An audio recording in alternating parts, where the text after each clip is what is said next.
Por lo tanto, si rechazamos la ley, es lo mismo con rechazar al Hijo.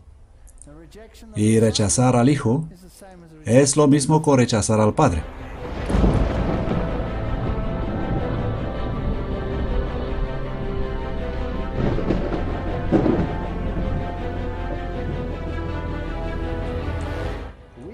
Estamos al borde mismo del conflicto final, y el mundo necesita ser advertido. Este movimiento no es para formar congregaciones separadas, este movimiento es para animar a todos. Así que el mundo parece revuelto.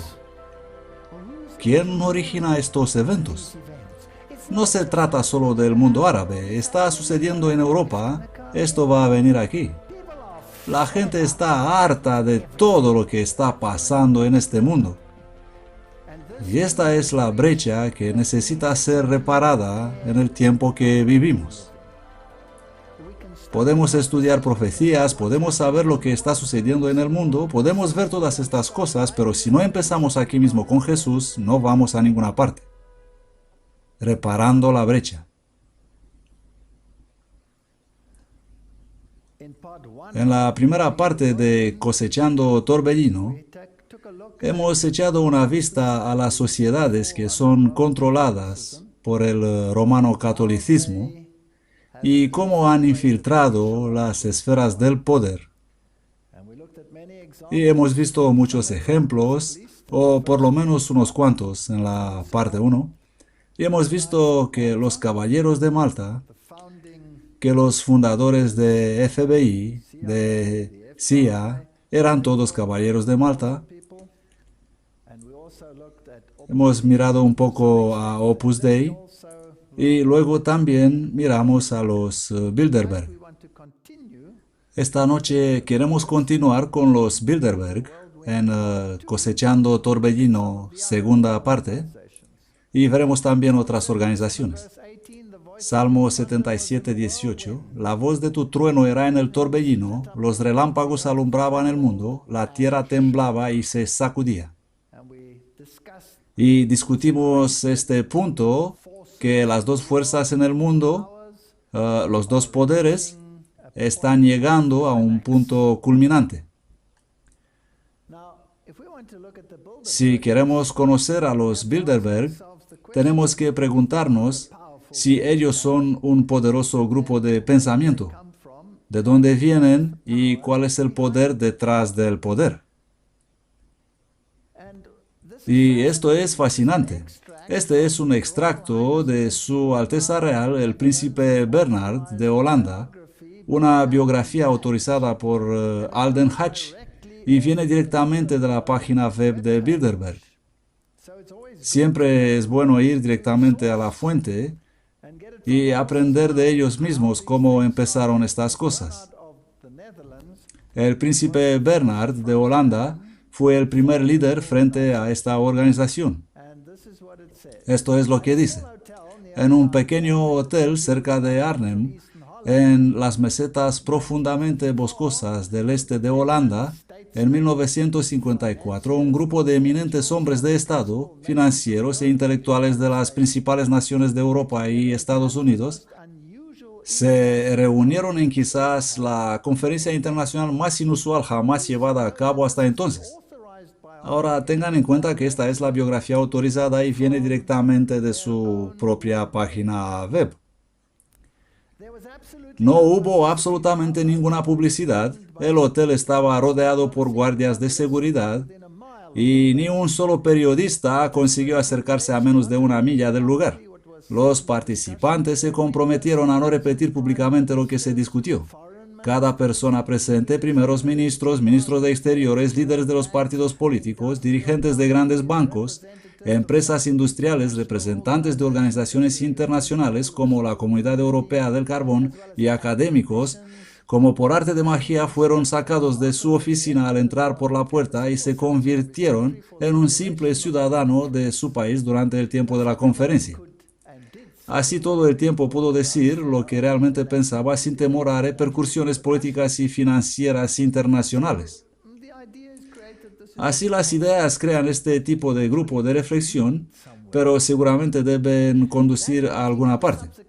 Este encuentro y los posteriores que derivaron de él, que han tenido un gran impacto indefinido sobre la historia de nuestros tiempos, son quizás, en opinión de este escritor, el mayor logro del príncipe Bernard en el ámbito de la unidad occidental y la amistad internacional.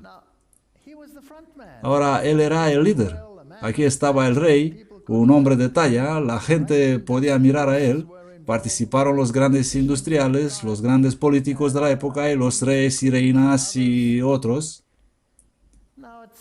Dice aquí en esta misma autobiografía, no era la idea original de Bernard. Bueno, entonces, ¿de quién era? Pero tuvo sus inicios en el brillante cerebro del doctor Joseph Ratzinger. Ratzinger fue un personaje extraordinario que revolteaba por Europa hablando en términos íntimos con primeros ministros, líderes sindicales, magnates industriales o revolucionarios, intelectuales, es decir, con todos los gobernantes no comunistas y los futuros gobernantes de las naciones libres de Europa. Aunque la gente insiste en llamar a Ratzinger un hombre del siglo XVIII, funcionando en el siglo XX, él no era eso en absoluto. Él vino directamente del Renacimiento en lugar de las actitudes escépticas precisas propias del siglo XVIII. ¿Qué es? Esto viene directamente de la autobiografía, la autorizada. Tenía convicciones jesuitas que el fin justifica los medios y una aptitud borgiana para la intriga. Pero los fines que buscaban no eran egoístas, eran buenos. Aunque su nombre es prácticamente desconocido excepto para los... ¿quiénes? Iniciados. Él hizo más historia en su camino secreto que muchos hombres que se movieron al sonido de trompeta y el aullido de las sirenas de motos. Así que este es el poder detrás del poder. De acuerdo a la publicación oficial del Centro Europeo de Cultura, Ratzinger fue la figura clave en la mayor parte de la Gran Unión Europea. La Liga de la Cooperación Económica Europea, desde que se desarrolló el mercado común, el movimiento europeo, el Centro Europeo de la Cultura, no habría visto la luz sin él. Entonces, ¿quién está detrás de la unificación de Europa? Roma, los jesuitas.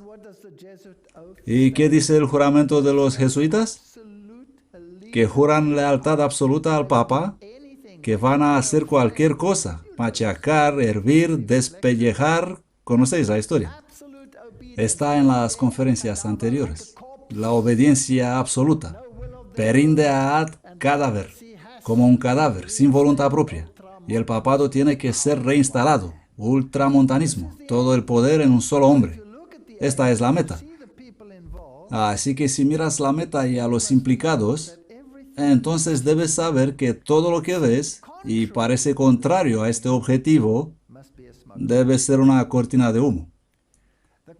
El Congreso de Europa en La Haya fue obra suya y el Consejo de Europa surgió de eso.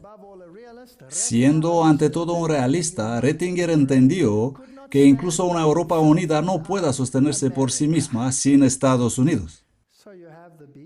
Así que tenemos la bestia que salió del mar y la bestia que salió de la tierra. Esto es bíblico. Estamos en buen camino. Gracias por la página web de Bilderberg. Este es Joseph Hieronym Ratzinger. Murió en 1960. Aquí está una de las famosas fotografías de él con Władysław Sikorski, general y primer ministro polaco. Y luego tenemos esta interesante colaboración o información adicional. Esto viene de Alemania y es en alemán, y aquí dice en alemán: ¿qué hace la Unión Europea y los jesuitas? ¿Qué tienen en común y qué piensan ellos hacer juntos? ¿Y cómo encajan en el cuadro los Bilderberg? Y luego se menciona un libro aquí, Darkseber Darmach, Eso es alguien que tira los hilos detrás de los sillones del poder. Así se llama el libro. Y su autor es Gerhard Wieniawski, que es politólogo y periodista y escribió este libro y se refiere a lo que hicieron estas personas. El secretario general de la Liga Europea de Operación Económica era un jesuita, Joseph Hieronym Ratzinger, y por lo tanto podemos ver quiénes son los verdaderos fundadores de la Unión Europea.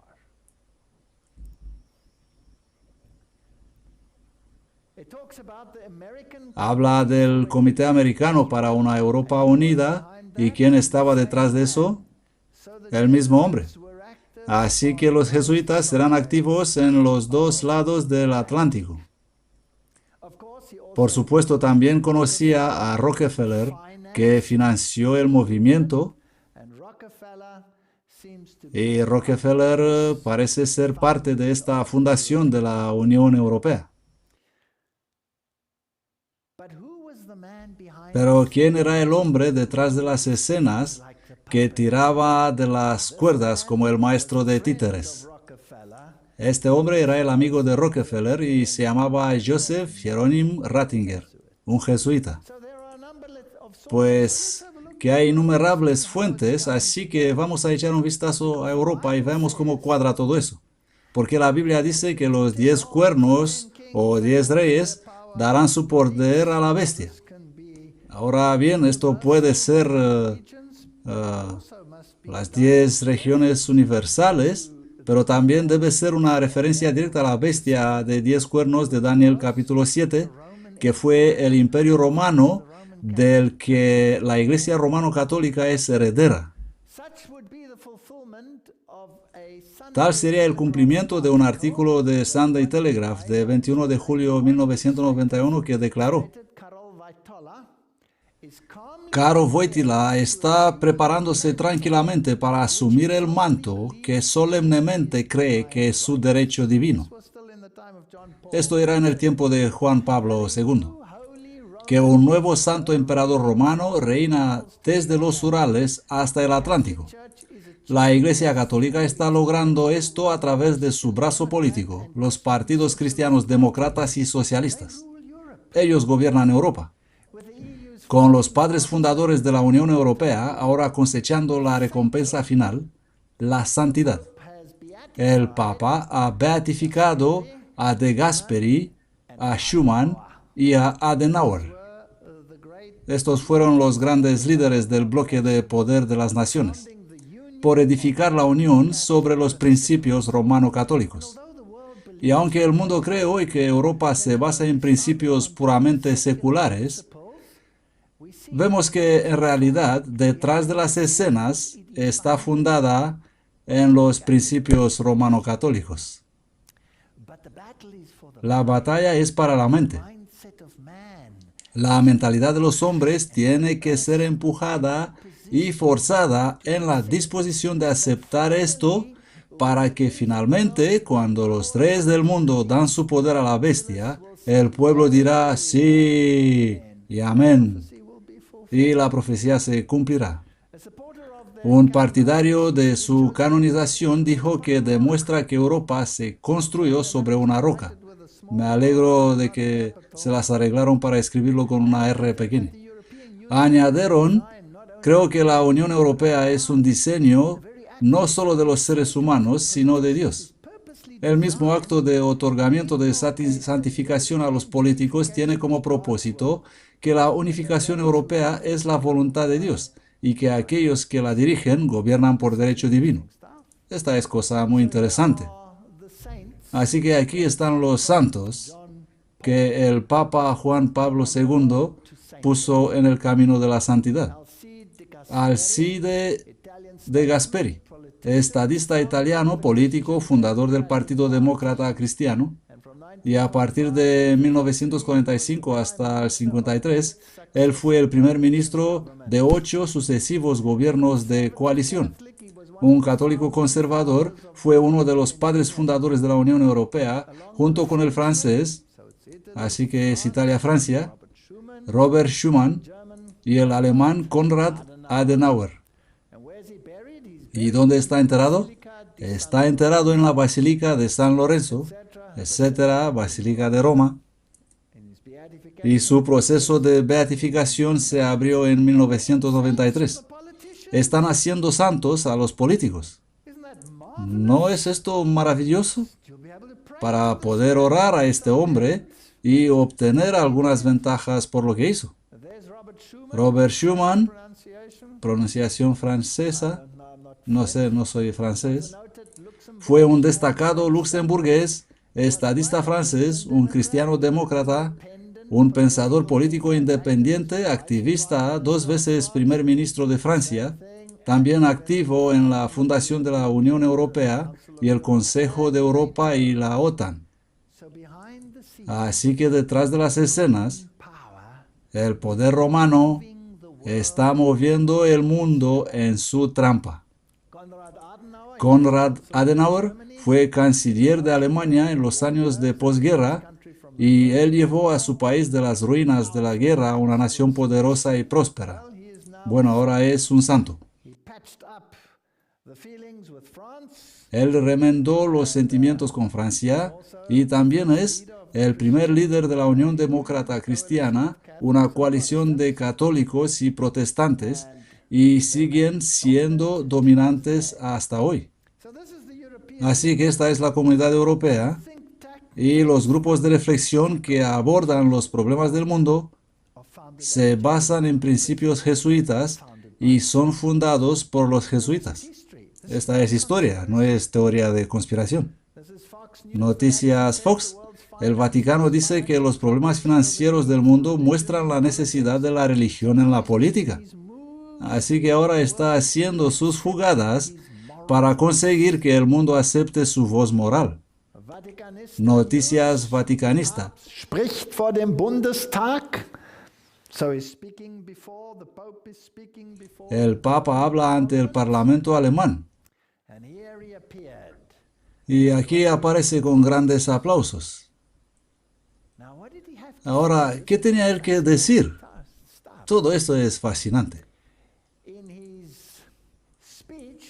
En su discurso, esperado con gran entusiasmo, el Papa tuvo algunas interesantes cosas que decir.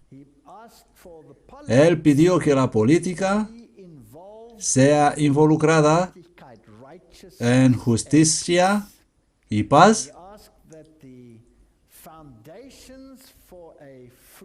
y pidió que las bases para un Estado libre bajo la legislación sea establecido, un Estado de libertad. Aquí está recibido en esta reunión y aquí toma su asiento en el Parlamento de Alemania y va a dirigirse a la nación. Afuera había algunas protestas y la gente pensaba que esto no es correcto porque la iglesia y el Estado están separados, pero ellos no saben las estrategias y la forma en que se han establecido detrás de las cortinas. Y luego él presentó su posición e hizo un discurso interesante que para el oído normal puede parecer inocuo, sin importancia. Él dijo: como Papa y Obispo de Roma, y como la autoridad máxima en la Iglesia Católica, o el que lleva las responsabilidades, ahora ustedes están reconociendo mi papel, el de la Santa Sede, como socio dentro de la comunidad de estados. Así que el hecho de que estoy ante este parlamento significa que están reconociendo mi papel como jefe de la Iglesia Católica Romana, no solo por ser el líder de la Iglesia, sino un socio en la política estatal. Esta es una declaración interesante. Y desde mi responsabilidad internacional, me gustaría compartir algunas ideas con ustedes sobre la base de un Estado de Derecho libre. Y luego dice, quita toda la ley y el Estado se convierte en un sistema de ladrones. Así que necesitas ley, pero necesitas una ley guiada por ciertos principios. ¿Y cuáles son estos principios? El texto es muy complicado y hay que entender el pensamiento romano católico con el fin de descifrar lo que este hombre está diciendo. Por lo tanto, para el desarrollo de este Estado de Derecho,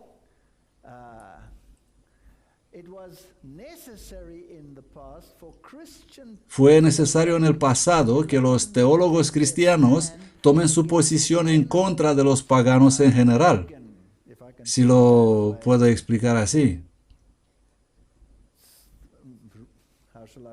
A ver cómo traducir esto. Los sistemas paganos en general que existían en los sistemas del gobierno. Y queremos ponernos del lado de la filosofía que se basa en la razón y la naturaleza. Ahora hay que entender la ley romano-católica. Se basa en la ley natural. No se basa en la Biblia ni en los principios bíblicos. Porque la ley natural dice que cualquier ley que se aplica en un área debe ser aplicable en cualquier parte del mundo. Y que esta ley debe estar basada en la razón. ¿En la razón de quién? En la razón del Vaticano. Por lo tanto, el razonamiento del Vaticano debe llegar a ser la ley universal, no basado en la justicia o los principios bíblicos, sino en base a la razón que, de acuerdo con la teología católica, es infalible. Esto es exactamente contrario a lo que enseñaba el protestantismo. En concreto, que somos seres falibles y que nuestro razonamiento debe someterse a las leyes divinas. Así que aquí tenemos una declaración fascinante. Él está pidiendo básicamente que la legislatura considere las leyes que están en armonía con este principio católico. Y si lo hacen, entonces Él es la moral detrás de toda la legislación. Declaraciones fascinantes. Después de eso, Él se reunió con los protestantes. ¿Y qué hizo? Los desairó. Los trató como niños. Y ellos estuvieron muy disgustados. Dijeron que fue un insulto la forma en que los trató. Él elogió el movimiento ecuménico, pero dijo que la fe, es decir, la fe católica, no es negociable. ¿Comprenden? No están de acuerdo con respecto a la misa y esas cuestiones. Pero siguió adelante y se encontró con ellos en el lugar donde Martin Luther hizo mucho de su trabajo. Y ellos dijeron aquí que su forma de trabajar con los protestantes fue sensacional y que incluso fue condescendiente hacia ellos. Alguien que actúa así sabe que el poder es suyo. Él los tiene en el bolsillo. Y para demostrar su poder, después de haber hablado en el Parlamento, diciéndoles en qué debe basarse su legislación, después de haber desairado a los protestantes, diciéndoles que la fe católica no es negociable, pero que el ecumenismo debe continuar, sin embargo, Él luego hace una aparición pública ante miles, cientos de miles de personas, para demostrar a la nación su popularidad. Él dice, Alemania pasó por 2 dictaduras ateas en el pasado y que había llegado el momento para considerar la fe. Estos son puntos interesantes, puntos muy interesantes. Y aquí está visitando el lugar donde Martín Lutero vivió y sí hizo una pequeña conciliación. Él dijo, Martín Lutero fue un gran buscador de Dios, pero no dijo si fue correcto o si se equivocó. Luego dirigió la misa en el monasterio de San Agustín junto con los protestantes. Y aquí tenemos unas fotos del evento. Y el siguiente movimiento es reunirse con el mundo musulmán. Así que tuvo un encuentro con profesores de estudio islámico y cambiaron palabras cordiales. Por lo tanto, ¿qué está haciendo? Viene de Roma, muestra su prestigio y su poder, mira a sus crías, los protestantes, y les dice cuál es su lugar, abraza el Islam y luego va al estadio para dirigir otra misa en el Estadio Olímpico. Por lo tanto, él está mostrando su poder.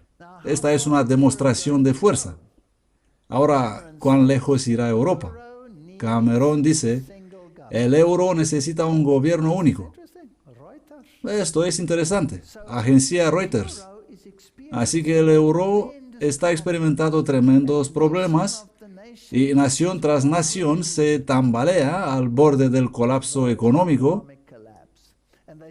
Y ellos dicen que no pueden permanecer en el euro porque no pueden permitírselo, pero no pueden estar fuera del euro porque entonces se enfrentarán al aislamiento económico. Entonces las naciones como Grecia y Portugal y España e Italia y los que están luchando, excepto los ricos, incluso en Francia se está luchando, ¿cómo van a hacer frente a este problema? ¿Por qué están permitiendo esto? Y hablamos de esto. ¿Es este colapso controlado del euro? Yo creo que sí. Creo que es un colapso controlado del euro, tanto que las naciones se darán cuenta que no pueden permanecer en el euro, ni tampoco fuera del euro. Así que la única solución para sobrevivir es renunciar a la soberanía. Así que el siguiente movimiento será un compromiso político, una unión política muy parecida a lo que existe en los Estados Unidos de América. Entonces, cada nación no tiene que ser económicamente independiente y aumentar sus fondos propios, sino que habrán cedido el poder a un cuerpo central y el organismo central entonces distribuirá los fondos según requieren todas las naciones, pero ya no tendrán la soberanía como la tenían antes. Así que la caída controlada del euro es para llegar a esta unión económica. Ahora, la Biblia dice que no se unirán el uno con el otro, pero también dice que durante una hora, por un poco de tiempo, ellos darán su autoridad a la bestia. Y cuando le dan esta autoridad a la bestia, entonces el colapso final vendrá. Así que esto es fascinante. Cameron dice que el euro necesita un gobierno único. Estas son las primeras palabras. Una zona euro exitosa requiere un solo gobierno para que funcione correctamente, dijo el primer ministro británico David Cameron en una entrevista el miércoles. Me pareció fascinante que este país, desde el principio, se quedó fuera de la zona euro. ¿No es fascinante que estas personas que trabajan en sus niveles más secretos ya conocen los planes con antelación? Y Londres es el centro del poder jesuítico. Es un estado soberano dentro de un estado y pertenece a la corona, como dijimos en una conferencia anterior, y la corona se cede al Papa, políticamente e históricamente. Así que lo sabían. No puede ser en el mundo que tengas una sola moneda sin tener únicamente un solo gobierno, dijo Cameron al británico Daily Mail. Dar sentido a la euro para mí significaría que los países de la zona euro tendrían que tener una política económica mucho más coordinada, la política de deuda mucho más coordinada, dijo él. Y el diario Express dice, ¿complota la unidad europea desechar a Gran Bretaña?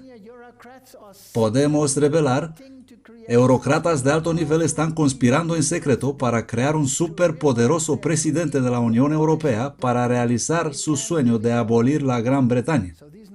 Así que estas naciones están empezando a sentir, oh, nos vamos a perder nuestra soberanía en esto.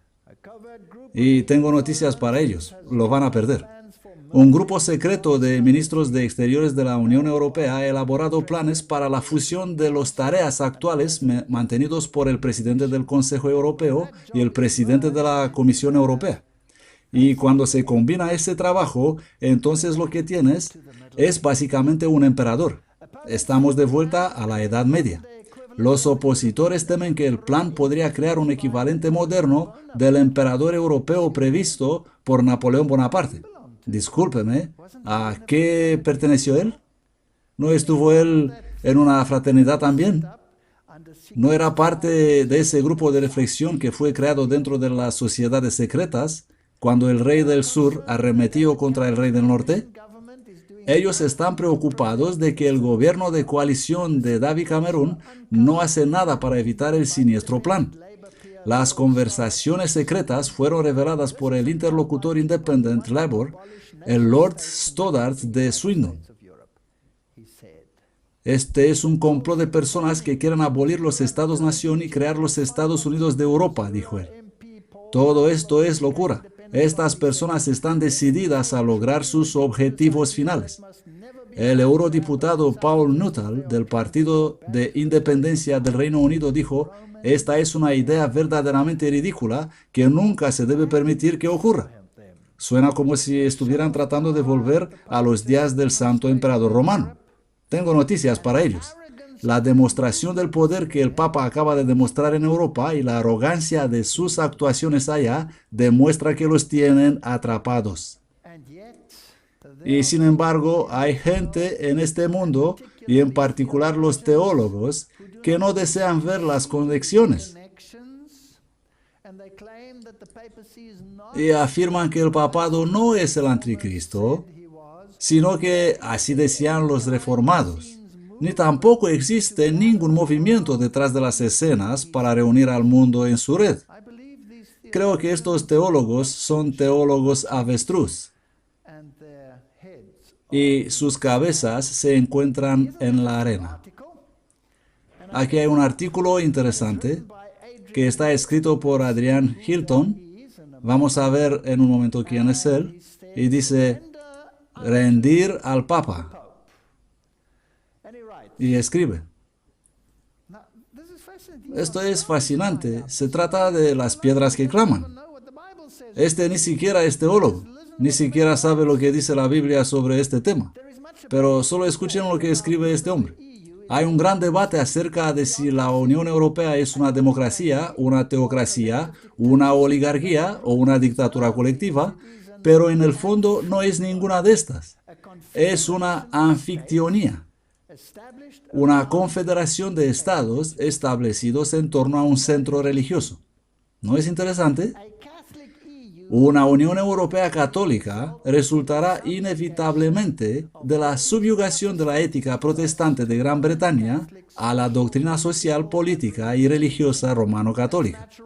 Esta es la ley natural. Esto es lo que dijo Papa, no solo en Bundestag alemán, sino también en su discurso de la ONU. Allí él dijo que la ley romano-católica se basa en la ley natural.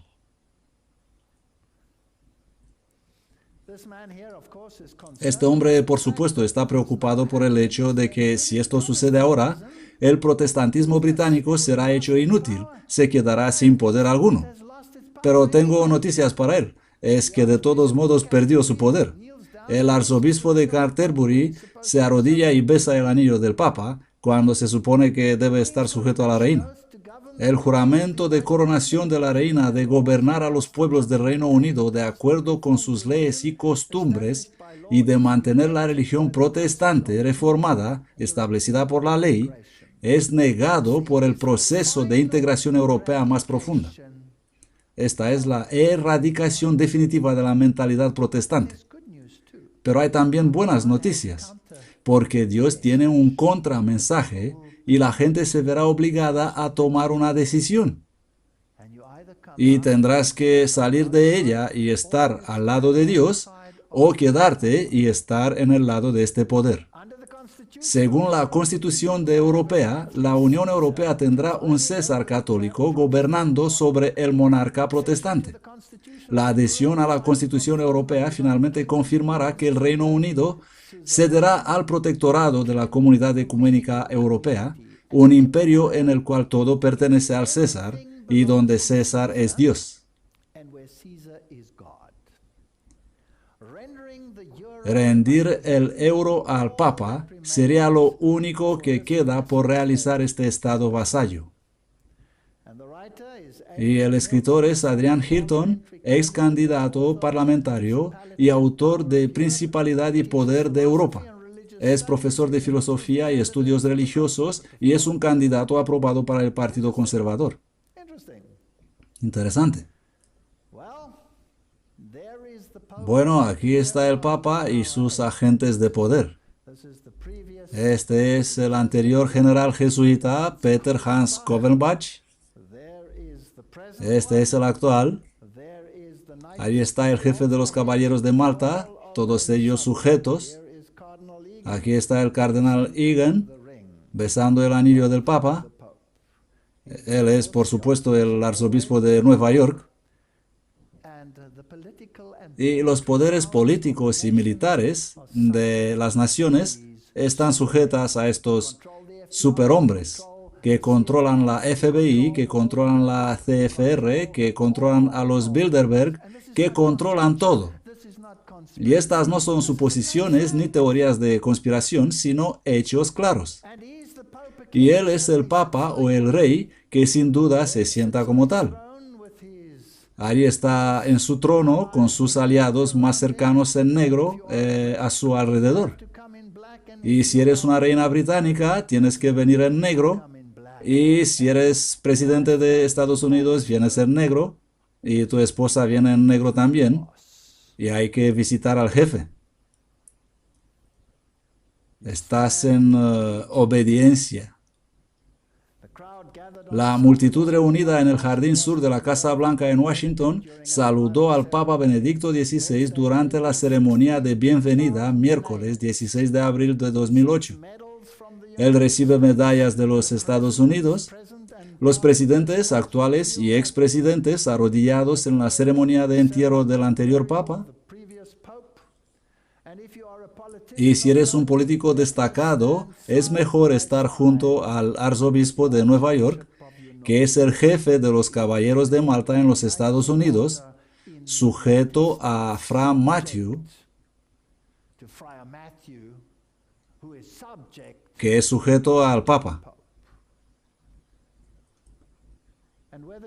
Ya sea que eres un Clinton o un Bush, no hay ninguna diferencia, o si eres republicano o no.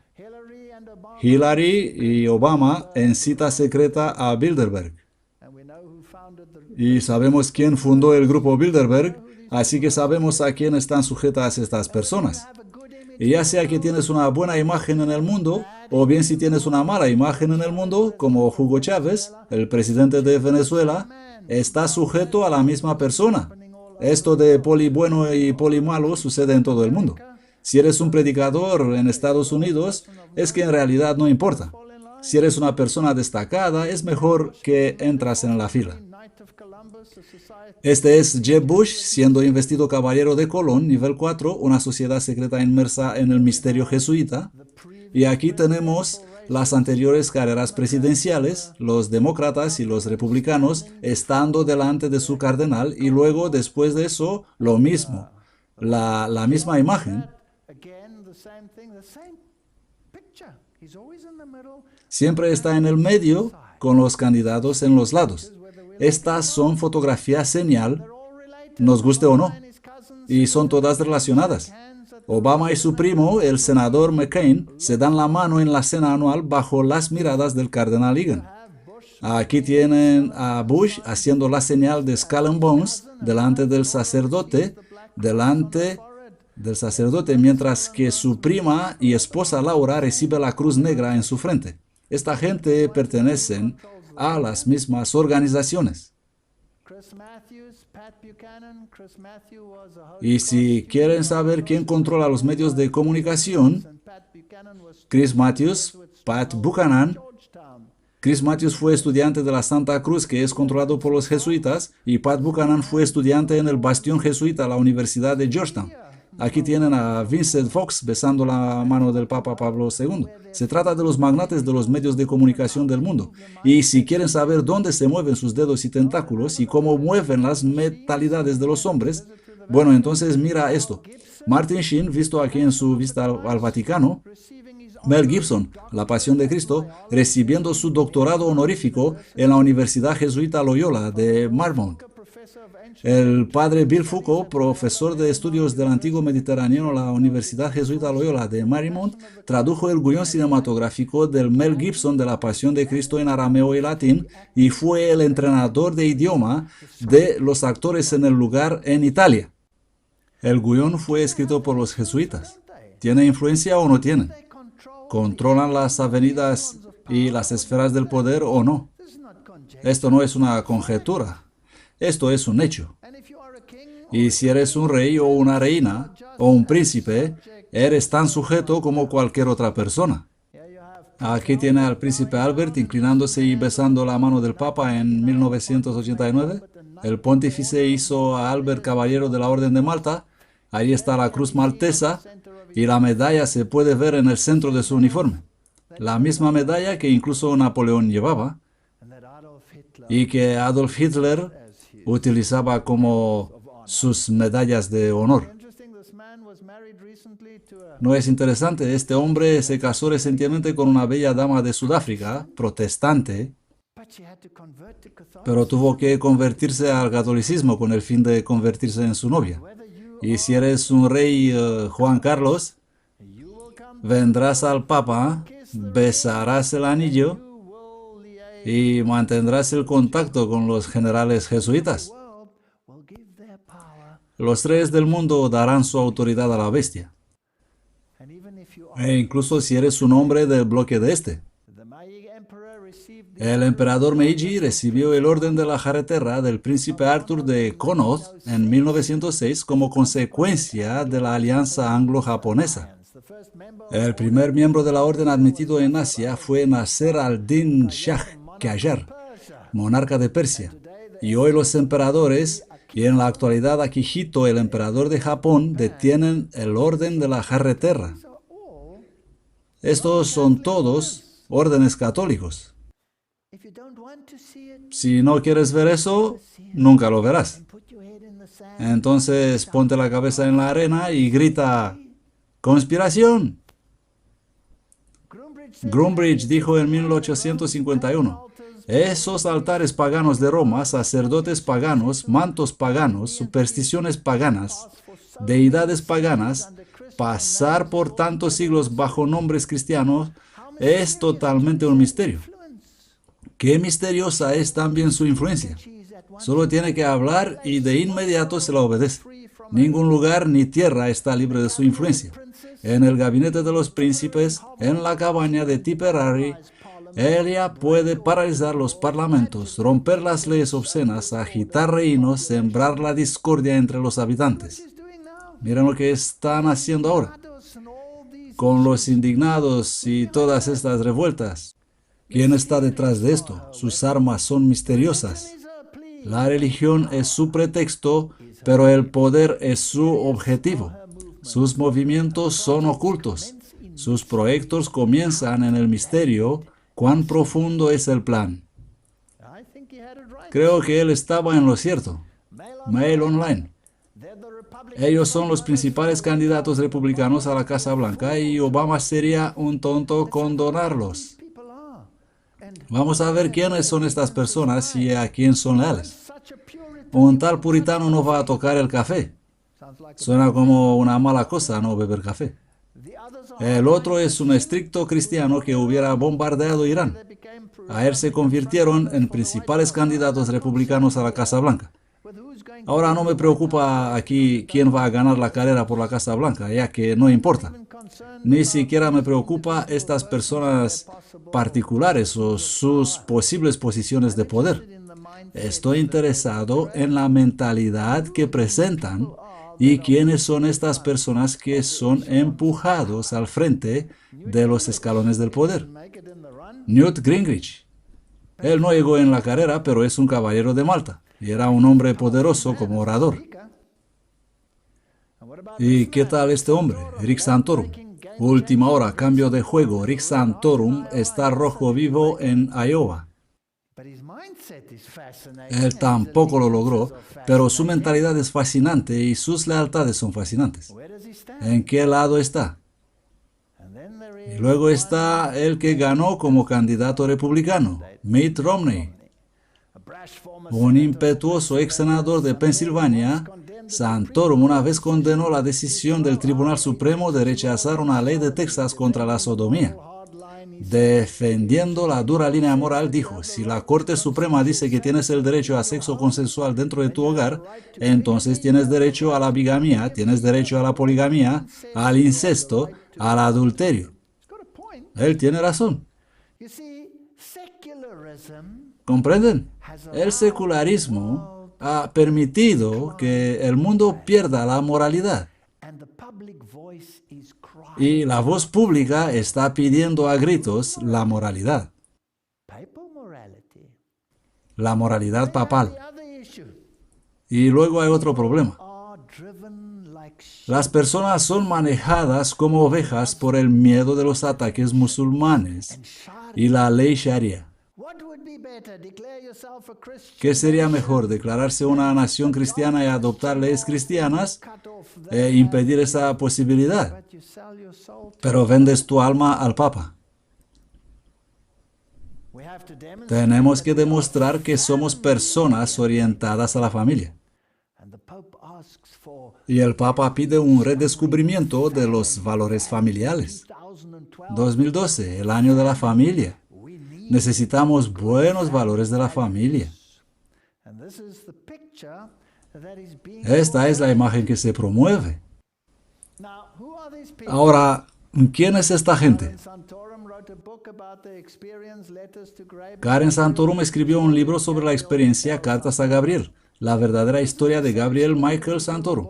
Y esta es una triste historia de este niño. Y creó la idea de los valores familiares y la moral y todas estas cuestiones. No quiero entrar en los detalles, pero vamos a echar un vistazo a lo que es y dónde está. Aquí dice: Santorum y su familia suelen asistir a misa en latín en la iglesia Santa Catalina de Siena, cerca de Washington. Santorum y su esposa fueron investidos caballero y dama de gracia magistral de los caballeros de Malta. Así que son caballeros de Malta. Pero más que eso, Santorum viajó en 2002 a Roma para hablar en una celebración del centenario del nacimiento de San José María Escriba, fundador del Opus Dei. Así que este hombre tiene vínculos en el Opus Dei. Este hombre tiene vínculos con los caballeros de Malta, organizaciones romano-católicas. Si perteneces a ellas, estás sujeto al Papa. Si eres un miembro del Opus Dei, te pones una cinta alrededor de la pierna o el brazo que inflige dolor para recordar cuál es tu fidelidad y tus deberes, y que renuncias a tu propio pensamiento personal y estarás sujeto a la de tu director espiritual. El senador McCain respalda a Mitt Romney. Vimos de qué lado está. Ahora, Mitt Romney es mormón.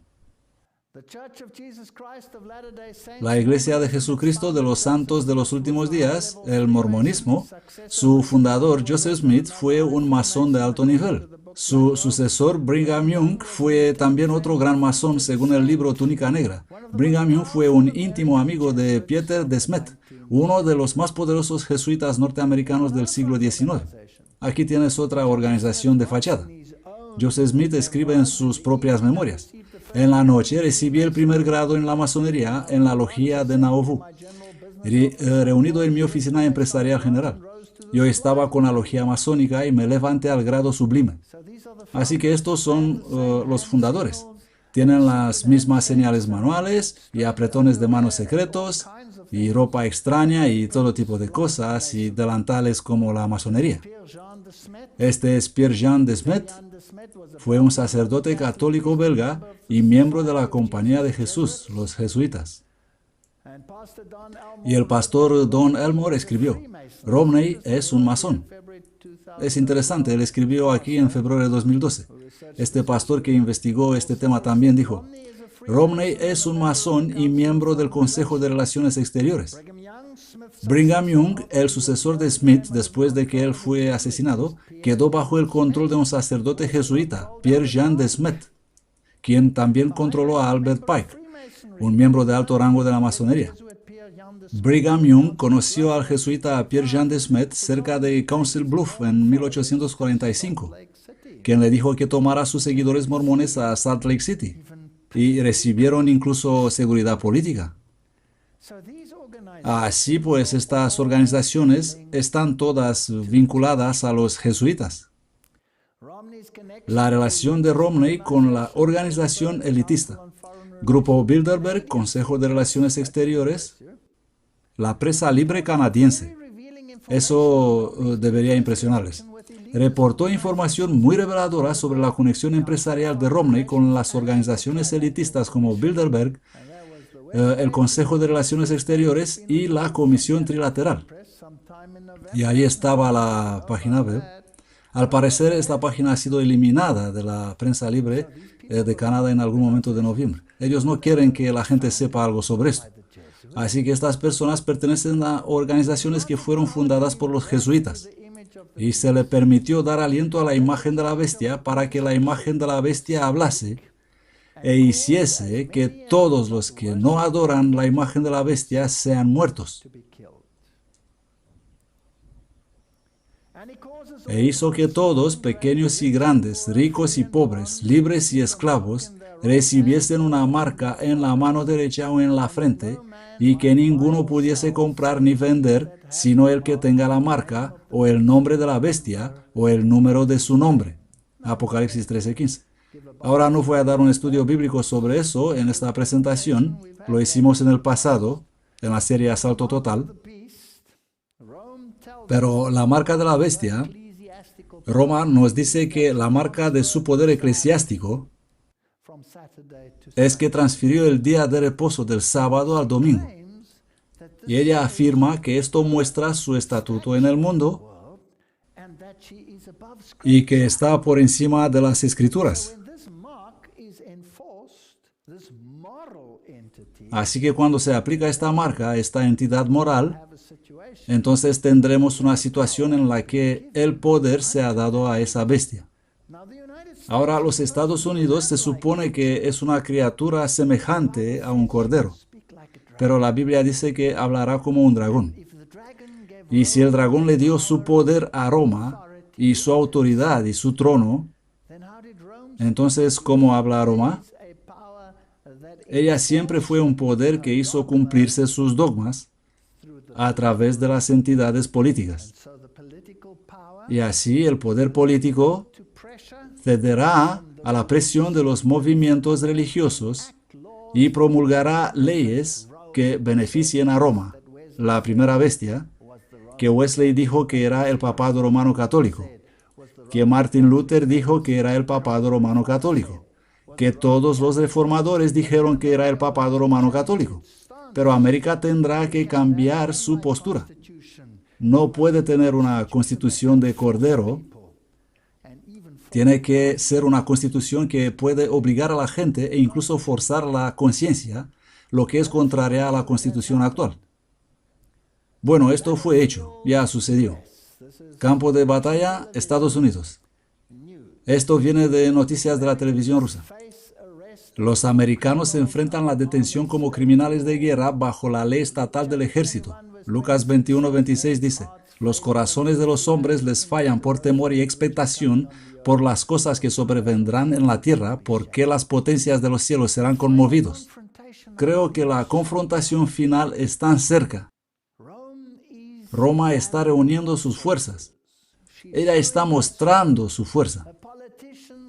Sus políticos de fachada, hacen los ruidos necesarios. El Senado aprueba la detención indefinida y la tortura de los estadounidenses.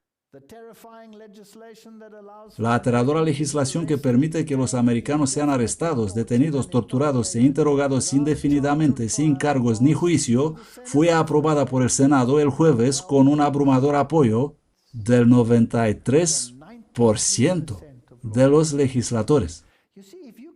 ¿Entiendes? Si puedes crear una amenaza externa que parezca suficientemente peligrosa, entonces la gente va a renunciar a sus libertades para contrarrestar esa supuesta amenaza.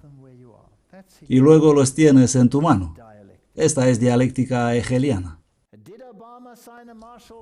¿Firmó Obama un decreto de ley marcial? Mientras que la gente se dirigía hacia la hora feliz del viernes pasado, Obama firmó una orden ejecutiva que potencialmente le da el poder para instituir la ley marcial en los Estados Unidos en tiempos de paz o durante una amenaza nacional. Esto es increíble. Se acabó. El decreto ejecutivo preparativo de recursos nacionales le dará a Obama el poder sobre los recursos y servicios necesarios para apoyar dichos planes y programas. Muchos americanos se sorprendieron al descubrir que esta orden le da al presidente poder prácticamente ilimitado sobre los ciudadanos de Estados Unidos y sus propiedades. No vas a poder ni comprar ni vender. Todo en nombre de la seguridad nacional, por supuesto. En la orden se afirma: en el caso de una amenaza potencial para la seguridad de Estados Unidos, son necesarias acciones para garantizar la disponibilidad de recursos suficientes y capacidad productiva, incluyendo servicios y tecnologías fundamental para los requerimientos de la defensa nacional.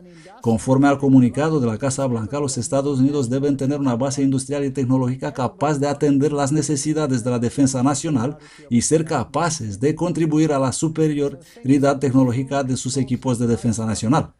Así que cosas tales como comida, ganadería, distribución de maquinaria agrícola, comercial, fertilizantes, todo cae bajo su poder. No serás capaz de mover sin un así dice el presidente. Así que la mesa está preparada. Estamos al borde de estos grandes eventos. Y luego la Cámara aprueba una ley de defensa de 662,000 millones. La Cámara aprobó un masivo proyecto de ley de defensa de 662,000 millones miércoles por la noche, después de los cambios de última hora aplacados la Casa Blanca, y asegura la capacidad del presidente Barack Obama para perseguir a sospechosos de terrorismo en el sistema de justicia civil. Estoy fascinado de esto.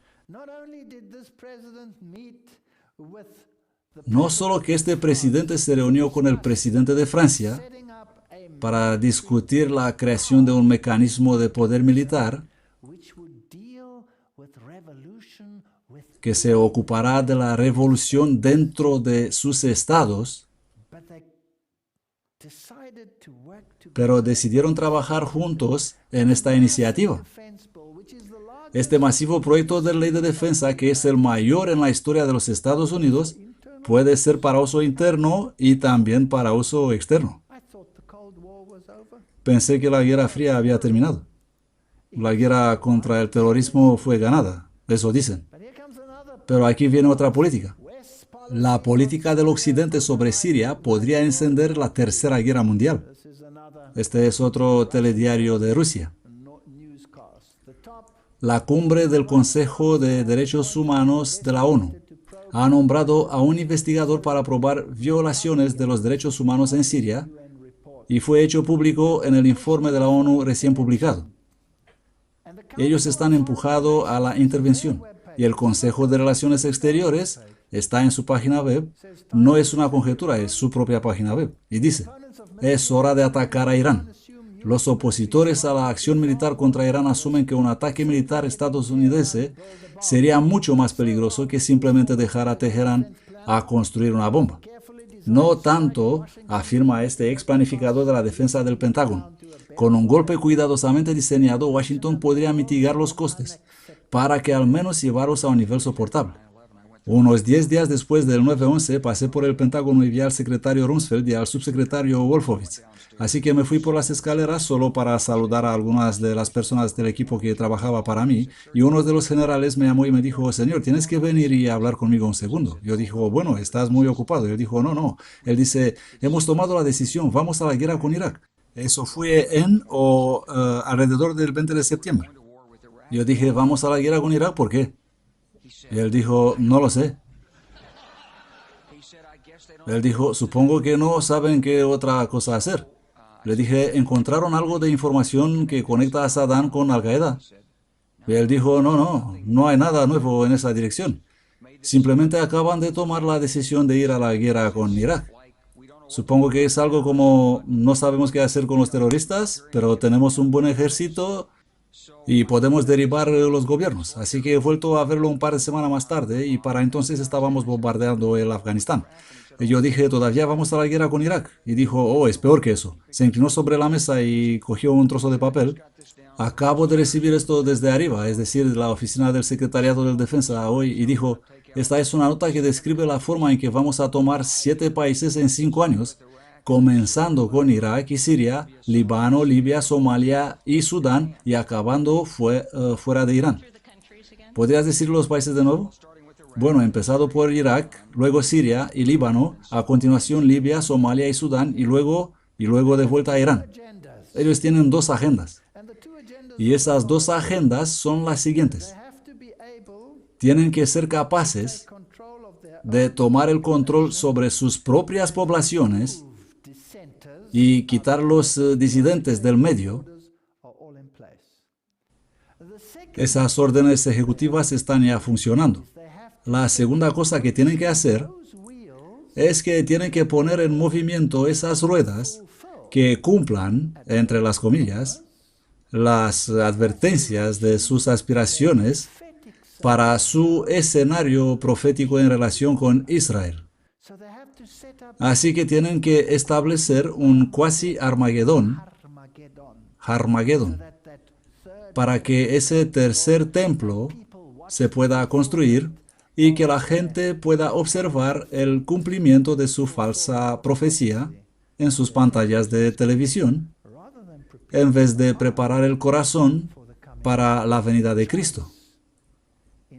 La elección en realidad es entre la moralidad, como es delineada por Dios en su palabra, y la moralidad, según lo prevé el rey del norte, el papado. Se está convirtiendo en un éxito entre las 2 naciones y, como usted decía, sin duda hay algunas implicaciones regionales allí, pero ya que estábamos hablando hace un momento sobre la reunión de miércoles de la Organización de Cooperación de Shanghái en Kazajstán, vimos una colaboración más estrecha y grandes propuestas sobre la mesa entre los miembros del grupo. ¿Cree que es posible que la OCG podría convertirse en el motor económico y agitador del mundo? Así lo espero y así creo. Ahora creo que el mundo está en la encrucijada, un cruce de caminos histórico, o algunos pueden decir que el mundo está al borde ya sea de ser sometido o superar la intervención militar de Estados Unidos y OTAN en Libia, ahora entrando en Siria o posiblemente incluso a Irán. Si Rusia, China y todas estas CCO, la alianza es débil para detener la agresión militar dirigida por Estados Unidos y OTAN en las regiones del norte de África. Así que espero que la organización común de Shanghái, Rusia-China, China-Rusia, que conduce este nuevo movimiento global, pueda equilibrar el poder en el mundo para que puedan construir un nuevo orden mundial donde una metodología agresiva o incluso colonial unilateral normal no sea impuesta en un país soberano como Libia. El politólogo Dr. Kyul Chung, en directo de Beijing, muchas gracias. Rusia y China advierten a América contra el ataque a Irán, mientras las tensiones se elevan frente al informe condenatorio de la agencia atómica. Temores de que Irán podría estar listo nuclear en cuestión de meses. Así que aquí hay una retórica. No estoy preocupado acerca de si esto va a suceder ahora. No soy un belicista.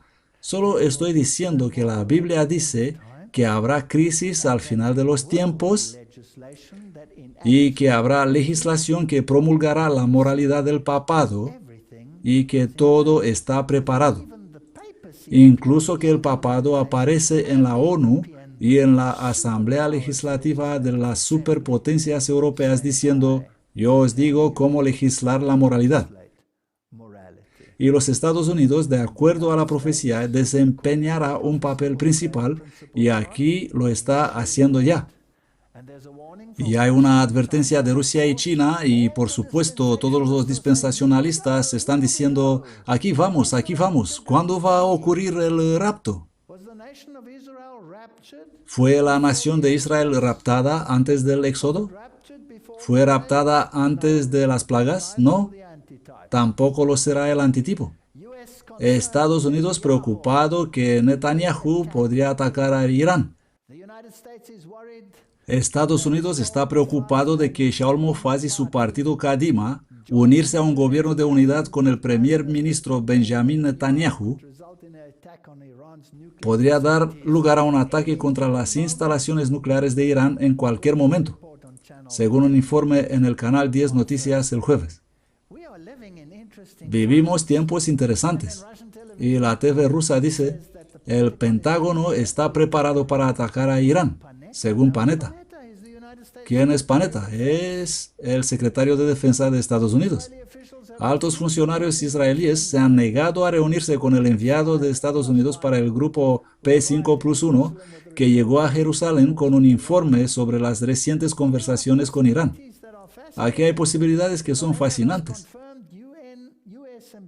El embajador de Estados Unidos en Israel, Dan Shapiro, comentó al radio del ejército el 17 de mayo que Panetta confirmó que Washington tiene un plan de contingencia militar en caso de que las negociaciones diplomáticas no pueden presionar a Irán con éxito. Shapiro dijo que la opción no solo es totalmente disponible, pero lista. Hace una semana, Panetta dijo: los funcionarios estadounidenses tienen planes para ser capaces de aplicar cualquier contingencia que tenemos para defendernos.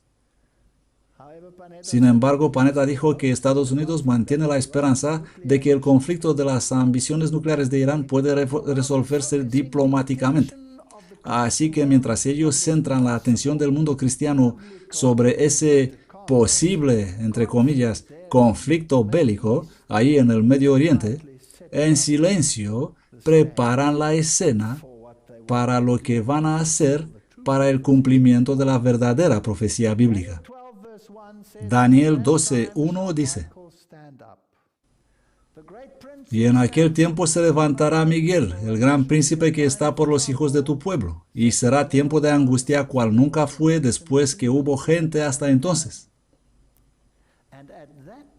Mas en aquel tiempo será libertado tu pueblo, todos los que se encuentren escritos en el libro.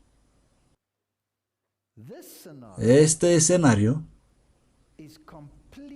es completo para el cumplimiento de este texto. Estamos cerca de un tiempo de angustia cual nunca fue.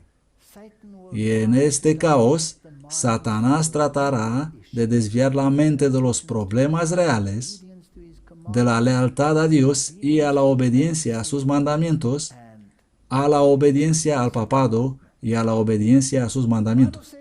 La Biblia dice que no tengamos miedo con respecto a este conflicto.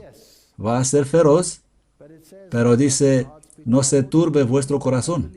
Creed en Dios, creed también en mí. En la casa de mi Padre muchas mansiones hay. Si así no fuera, yo os lo hubiera dicho. Voy pues a preparar lugar para vosotros.